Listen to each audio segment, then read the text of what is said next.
사도행전 13장 42절로 52절까지 우리 함께 같이 읽겠습니다. 그들이 나갈새 사람들이 청하되 다음 안식일에도 이 말씀을 하라 하더라.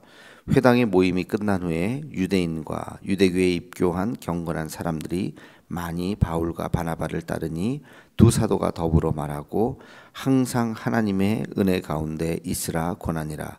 그 다음 안식일에는 온 시민이 거의 다 하나님의 말씀을 듣고자 하여 모이니 유대인들이 그 무리를 보고 시기가 가득하여 바울이 말한 것을 반박하고 비방하거늘 바울과 바나바가 담대히 말하여 이르되 하나님의 말씀을 마땅히 먼저 너희에게 전할 것이로되 너희가 그것을 버리고 영생을 얻기에 합당하지 않은 자로 자처하기로 우리가 이방인에게로 향하노라.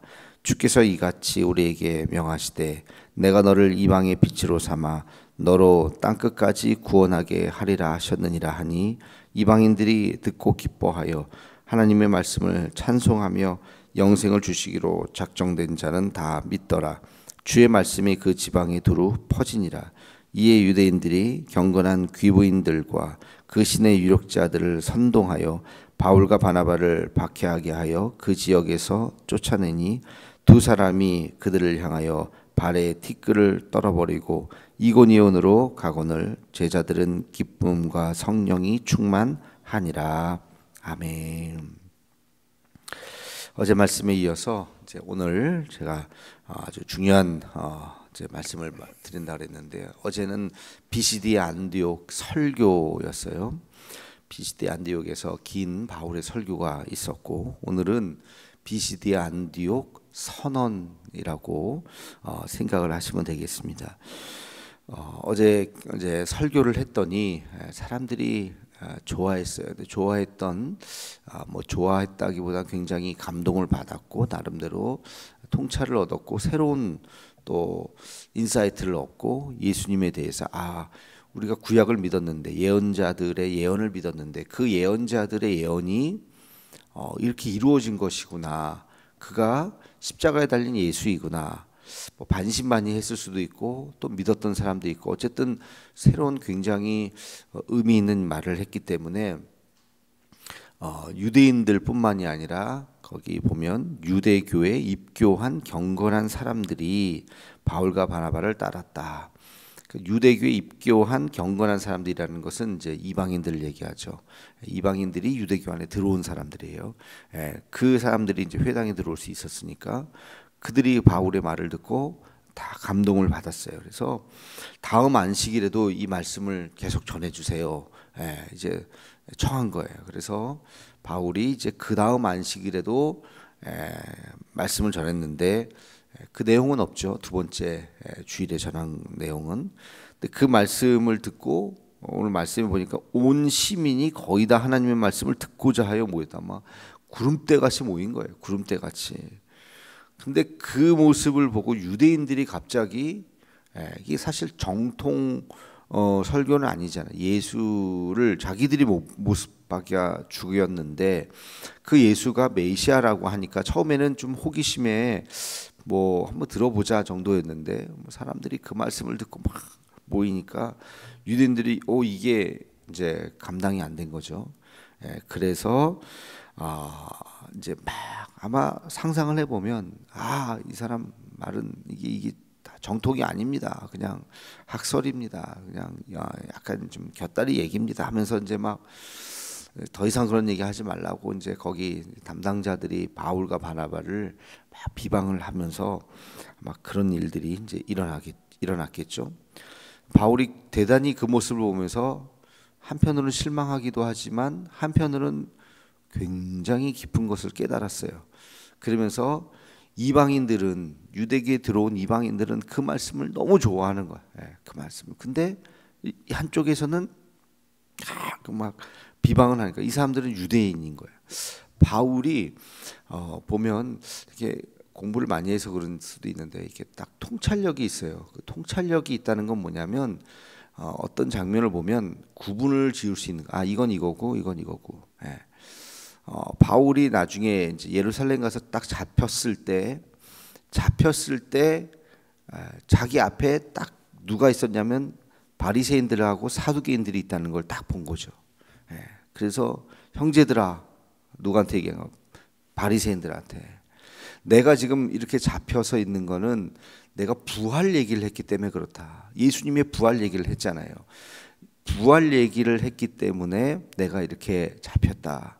근데 부활을 믿지 않는 저 사두개인들이 나를 잡아둔 거다라고 이야기했더니 바리새인들이 그 얘기였나? 그러면서 그거 왜 잡아? 저 사람 우리 부활을, 바리새인들은 부활을 믿었고 사두개인들은 부활을 안 믿었거든요. 그러니까 굉장히 이 바울이 그런 통찰력이 있는 사람인 것 같아요. 뭔가를 딱 보면 예수님에 대한 이해도 구약, 자기가 예수님을 막 핍박하고 죽이고 막 그러다가 딱 깨닫는 그 순간 다시 성경이 새롭게 재해석이 되는 거예요. 그러면서 예수님의 그 십자가의 복음이 무엇인지를 깨닫고 완전히 그의 인생이 바뀐 거죠.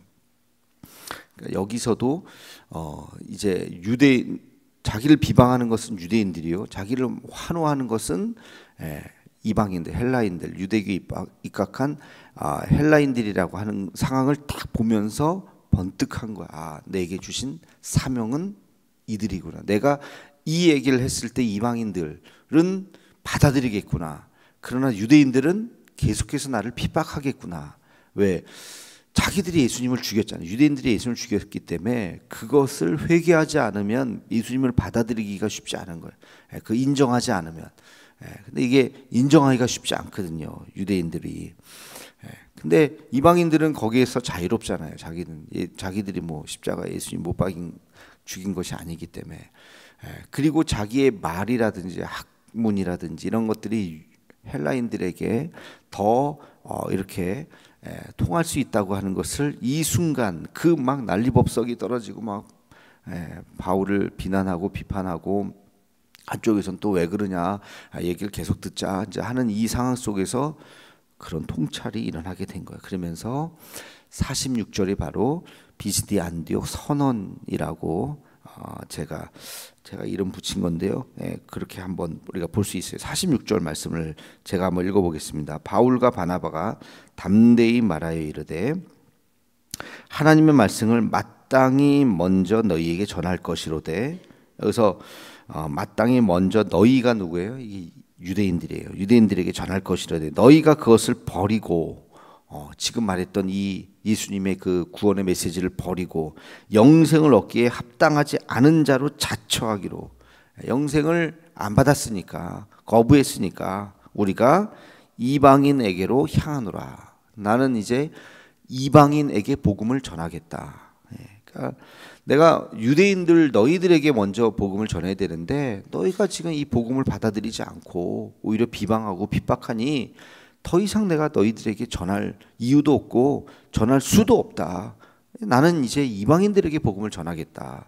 지금 본인의 결단과 다짐을 지금 이야기하는 것이죠. 근데 이 얘기를 하면서 이제 구약의 말씀, 구약의 이사야서에 나오는 구약의 말씀을 인용하니까 바울도 바리새파, 그러니까 다시 말해서 바리새파들은 하나님 말씀을 굉장히 많이 아는 사람이잖아요. 그러니까 바울도 바리새파였기 때문에 하나님 말씀을 딱 인용을 하십니다. 그게 47절, 주께서 이같이 우리에게 명하시되 내가 너로 이방의 빛으로 삼아 너로 땅 끝까지 구원하게 하리라 하셨느니라. 이게 이사야서에 나오는 말씀이거든요. 이 말씀이 딱 떠오르는 거예요. 여기서 하나님이 이 말씀은 나에게 주신 말씀이구나. 내가 너에게 이방의 빛을 삼게 하겠다. 그러니까 이사야서에도 만인 구원설이 나오거든요. 그러니까 유대인 구원설이 아니라 유대인들만 내가 구원하겠다는 게 아니라 만인들, 모든 민족을 내가 구원하게 하겠다라고 하는 사상이 이사야서에 나와요. 뭐 지난번에 얘기했듯이 요나에도 그 이야기가 있지만 이 이사야서에도 나와요. 유대인들이 볼 때는 이사야 하면은 깜빡 죽거든요. 이사야가 말했다 그러면 벌써 그 말씀의 권위가 있는데 이사야에서 분명히 이 말씀이 있었다. 이방인의 빛을 삼으라. 이 말씀은 나에게 주신 말씀이다라고 이제 바울이 자기의 첫 번째 소명을 발견하는 순간이에요. 나의 구체적인 선교 대상, 내가 지금 앞으로 살아가야 할 나의 선교 대상을 발견해요. 여러분, 우리가 말씀을 전하자 하는 것은 누구나 다 여기 아멘 안 하실 분이 어디 있겠습니까? 그렇죠? 다 말씀을 전해야지. 누구에게나 말씀을 전하자. 굉장히 막연하잖아요. 누구에게나 뭐 지나가는 사람들에게 다. 근데 그게 내가 누구한테 말씀을 전할까 하고 딱 어느 순간 대상이 딱 나는 어르신들에게 말씀을 전해. 나는 어르신들하고 얘기하다 보니까 너무 편해. 어르신들이 나를 너무 좋아해. 내 말을. 나의 선교의 대상은, 전도의 대상은 어르신이야. 그럴 수 있고요.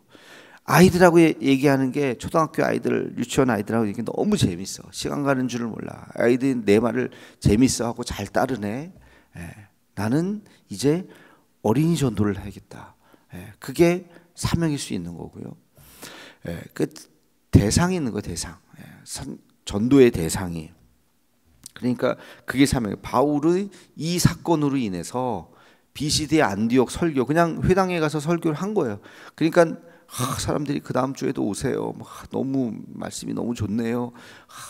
그러니까 그 다음 주에 딱 갔는데 그 다음 주도 막 구름대같이 모였는데 다 좋아하는 게 아니라 막 자기를 그럼 소리 하지 말라고 소리 지르고 비판하는 사람이 있는가 하면 눈물 흘리고 그 말씀을 또 듣는 사람들이 있는 거예요. 이 특이한 광경을 보면서 나의 사명은 이방인들에게 복음을 전하는 사명이구나. 바울이 거기서 완전히 자기의 선교 대상을 이방인에게 이제 방향을 돌립니다. 그래서 바울이 이 이후로는 이제 그렇게 가죠. 거기 갈라디아서 2장 8절에 보면 이제 그 갈라디아 편지를 쓰잖아요. 거기에서 이런 표현을 써요. 2장 8절에 베드로에게 역사하사 그를 할례자의 사도로 삼으시니가. 베드로에게 역사하사 그를 할례자의 사도. 할례자의 사도 뭐예요? 유대인들이 할례자죠. 유대인들의 사도를 삼으셨다는 거예요. 하나님이 베드로에게 삼으시니가 또한 내게 역사하사 나를 이방인의 사도로 삼으셨느니라. 그러니까 바울 자기에게는 이방인의 사도로 삼으셨다라고 하는 그런 어떤 확신과 사명을 지금 갈라디아서에 쓰면서 나는 이런 생각을 언제 했다고요? 지금 바로 이때 이 비시디 안디옥에서 이 생각을 합니다. 그리고 그 사도행전 동선을 이렇게 보면 그 이후에는 바울이 아주 뒤도 안 돌아보고 빚진 마음 요만큼도 없고 뭐 후회되는 마음 요만큼도 없고 당당하게 이방인들에게 복음을 전하고 이제 이게 나중에 문제가 되죠. 유대인들이 볼 때. 그래서 소환을 하잖아요. 소환. 그래서 사도행전 15장에 가면 소환당해서 재판은 아니고 회의를 하잖아요. 바울의 이 전도를 막을 것인가. 너무 적극적으로 이방인들에게 하니까. 그러니까 지금은 유대교에 들어온 이방인들에게 복음을 전했는데 이제는 유대교에 들어오지도 않은 이방인들, 그들에게도 막 복음을 전했는데 그들이 막 역사가 일어나는 거예요. 예수 믿는 거예요. 그러니까 이 유대인들이 볼 때 이거 좀 이상하다는 거죠. 유대교에 일단 들어온 다음에 할례도 받고 그리고 나서 예수 믿는 거는 100번 양보해서 뭐 그럴 수 있다 치는데 유대교에 들어오지도 않고 이방인들이 복음을, 그러니까 너 이방인들에게 복음을 전하지 마라. 지금 이상해진다 복음이. 유대교 안에서 지금 예수님을 전해야지. 그리고 할례를 받아야지. 유대교에 들어온다는 것은 할례인데 이 문제를 가지고 사도행전 15장에 이제 그 예루살렘 일종의 제1차 공의회가 열리잖아요. 그때 베드로도 들어오고 예수님의 동생 야고보가 의장이 돼가지고 완전히 지금 이 바울을 지금 갖다 놓고 지금 재판이 아니고 하여튼 회의를 하는, 이걸 계속 놔둬야 될 것인가 금지를 시켜야 될 것인가, 그 엄청난 회의를 이제 나중에 하게 됩니다. 그만큼 바울이 이제 이방인에 대해서 완전히 방향을 틀어서 열심히 복음을 전하는, 유대인들은 뒤도 돌아보지 않고 복음을 전하는 그런 이제 사도가 되었는 그런 장면이에요. 자, 이 장면을 보면서 우리는 또 몇 가지 깊은 또 한번 생각을 해볼 필요가 있어요. 묵상을. 첫 번째는요, 이 부정적인 사건이잖아요. 복음을 전했는데 막 난리, 받아들이는 사람, 받아들이지 않는 사람, 자기를 비판하는 사람, 막 부정적인 사건이, 그러나 그의 사명을 구체화하는 사건이었다. 그럼 모든 것이 다 긍정적인 사건만 있는 것이 아니라 우리에게 부정적인 사건이 있어요. 근데 그런 사건들을 통해서 우리가 사명을 분명히 하는 그런 단서를 찾을 수가 있어요. 여러분들의 사명은 뭐죠? 여러분들의 전도 대상은 뭐죠? 저의 전도 대상은 교회죠. 교회. 뭐 전도라기보다 저의 그 사명의 대상은 그것은 교회죠. 그래서 1차적으로 제가 뭐 밖에 나가서 하는 거, 밖에 나가서 전도하는 사람들을 전도자라고 그래요. 전도자. 지금 뭐 그런 명칭은 없지만 전도하는 사람들이 있죠. 전도자. 순회 전도자들도 있고 또 선교사들도 있고. 근데 저는 목회를 하는 목사죠. 목회를 하는 목사는 교회 안에 이제 밖에 있는, 교회 밖에 있는 분들을 물론 전도도 하지만 들어와서 이제 믿음이 다져지고 하나님의 제자로 든든하게 세워지는 그 일, 그리고 이 교회라고 하는 이 조직을 탄탄하게 만들어서 더 부흥시키고 더 큰 일을 할 수 있도록 하는, 이제 그것이 저의 사명이라고 생각하고 목사가 되고 뭐 지금 그 일을 하고 있는 거예요. 사람마다 다 달라요. 사람마다. 근데 제가 여기까지 오기까지 뭐 그냥 내가 이렇게 어느 날 머릿속에 이렇게 그림 그리듯이 온 게 아니라 저도 여러 가지 그런 사건들이 있었던 거죠. 긍정적인 사건도 있었고 부정적인 사건도 있었고 그 일들을 경험하면서 그러나 끊임없이 기도하면서 하나님께서 나의 삶을 이렇게 인도해 주시기를 순종하면서 오다 보니까 여기까지 온 거예요. 그런 삶이, 그러니까 여러분들도 삶의 어떤 긍정적인 사건이든지 때로는 부정적인 사건도, 그런 사건도 이렇게 가만히 이렇게 생각을 하다 보면 그 안에 메시지가 있어요. 하나님의 메시지가. 그리고 그 안에 사명의 단서가 있습니다. 사명의 단서. 자식을 잃은 분이 있어요. 얼마나 하늘이 무너집니까? 참. 저도 경험을 해보지 않았기 때문에 감히 상상할 수가 없어요. 그 마음을 그걸 경험해 본 사람만 알지 않겠어요? 자식을 잃는 그 아픔이라고 하는 것은 그 누구도 위로해 줄 수 없는. 그러니까 그렇다고 뭐 자기가 따라 죽을 수도 없고 그 고통과 아픔의 세월을 보내면서 이제 하나씩 회복되면서 자기같이 그렇게 고통과 아픔을 겪은 사람들이 있지. 왜 없어요? 있잖아요. 많잖아요. 사실 또 보면 자식을 잃은 분들이 여러 가지 사건 사고로, 그러니까 그들이 또 얼마나 막 가슴이 아플까라는 생각을 하고 그분이 그런 사역을 하시는 분이 있어요.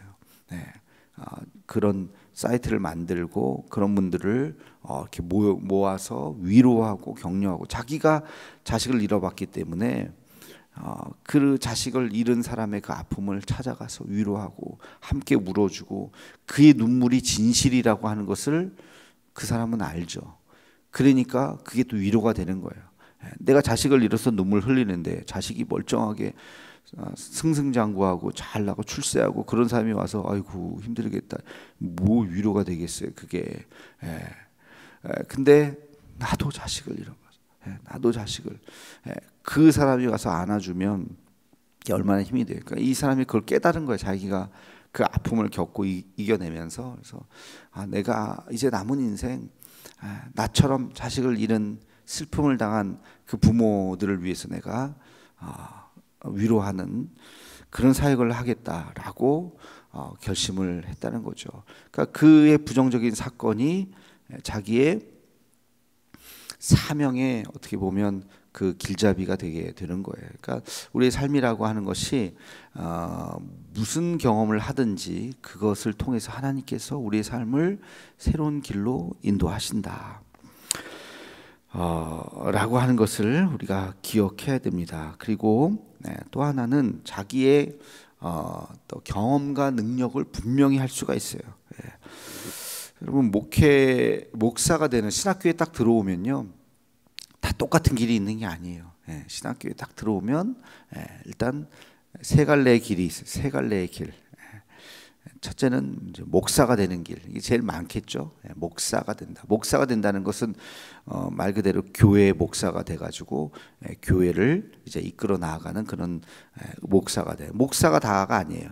한쪽은 뭐가 있냐면 선교사가 있어요. 선교사가 돼도 목사, 선교사가 돼야 세례도 주고 교회도 세우고 힘있게 해나가지. 평신도는 한계가 있단 말이에요.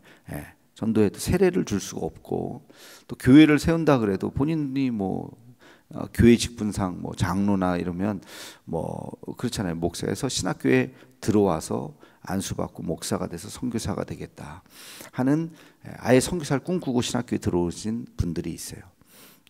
또 있어요. 하나 뭐냐면 신학교 교수, 학문적인 교수, 사람들 만나서 막 하는데 자기는 별로 이렇게 그런 거 싫어하는 분들도 있거든요. 막 얘기하면 막 되게 피곤해하고, 얘기하면 막 힘이 넘치는 사람이 있는가 하면 얘기하다 보면 막 기빨려가지고 너무 피곤하다. 이런 분들, 책하고 씨름하는 걸 좋아하는 분들이 있어요. 그냥 밤새도록 책 보고 막 글 쓰고, 그런 사람들은 이제 교수나 학자로 가는 거죠. 책을 쓰고 글을 쓰고. 그래서 신학교 들어오면 그 세 갈래 길 중에 이제 선택을 하는 거예요. 자기가 어디 쪽에 맞는가. 또 목사도요, 그냥 다 똑같지 않아요. 크게 두 가지가 있어요. 하나는 개척교회 목사, 뭔가 좀 에너지틱하고 뭔가, 그리고 자기가 자기 칼라가 분명해갖고 자기는 막 개척자 기질이 있어요. 기질이. 또 한 사람은 성품이 온유하고, 그래서 또 협력을 잘하고 대화도 잘하고 남들과 이야기도 이렇게 잘. 그래서 나는 그냥 기존 교회에 가서, 기존 교회도 누군가가 후임으로 들어가서 교회를 살려야 되잖아요. 다 개척만 하겠습니까? 그래서 후임으로 들어가서 선배 목사님들을 잘 모시고 당회를 다 잘 이끌고 그 교회 전통을 잘 유지하면서 또 새로운 또 문화를 만들어가는 그런 기존 전통교회 목회를 하는 그런 길, 그런 또 성향에 잘 맞는 생각. 신학교 들어가서 그런 거 공부하는 동안 자기는 여러 가지 경험들을 하죠. 뭐 전도사부터 시작해가지고 자기가 어디가 맞는가 하는 거를 또 생각하는 거예요. 또 신학교 들어와서 튕겨져 나간 사람들도 있어. 이건 나랑 안 맞는다. 우리 때는 많지는 않았어요. 그런 분들이 있긴 있었지만 대단히 소수, 한 자릿수 정도가 되는 사람들이 신학교 졸업하면서, 뭐 졸업 전에도 그렇고 아예 그냥 뛰쳐나가서 다른 일 하면서 목사만 종이냐, 또 다른 일도 종이지 하면서 그러는데, 요즘에는 그게 훨씬 더 좀 더 많아진다 그러더라고요. 그 퍼센테이지가. 어쨌든 그러면서 자기의 사명의 대상을 찾는 거예요. 공부하고 만나고 작은 또는 큰 사건들을 하나씩 하나씩 만들면 경험하면서 자기의 소명을 분명하게 하는 거죠. 저도 기존 교회 목회자가 됐습니다만 아주 전통적인 100년이 넘은 교회, 사실 저는 신학교 때 개척을 더 많이 생각했어요. 개척을 뭔가 내 기질상 그게 더 맞는 것 같다. 뭔가 좀 새로운 것들. 근데 제가 이렇게 부교육자 생활을 되게 전통적인 교회를 했어요. 그 내가 뭐 이력서 쓴다고 다 되는 게 아니잖아요. 뭐 여기도 쓰고 여기도 쓰고. 그런데 열리는 교회가 다, 제가 경험했던 열리는 교회들이 다 뭐 짧으면 50년, 길면 뭐 80년, 지난번에 장학교회 갔다 거기 100년, 내년이 100년이잖아요. 그런 교회. 제 노량진 교회는 우리 교회보다 더 오래됐어요. 거의 130년 정도 됐어요. 뭐 이런 전통 교회를 희한하게 간 거예요. 그게 뭐 내 의지도 아니고 어떻게 길 열린 대로 가다 보니까 막. 그래서 그런 교회에 있다 보니까 그 전통 교회가 젊은 사람들이 볼 때는 되게 뭐랄까, 요즘 말로 되게 구려 보여요. 한국 교회 이렇게 막. 근데 전통 교회 안에 들어가서 제가 생활하다 보니까 전통 교회 강점이 있구나.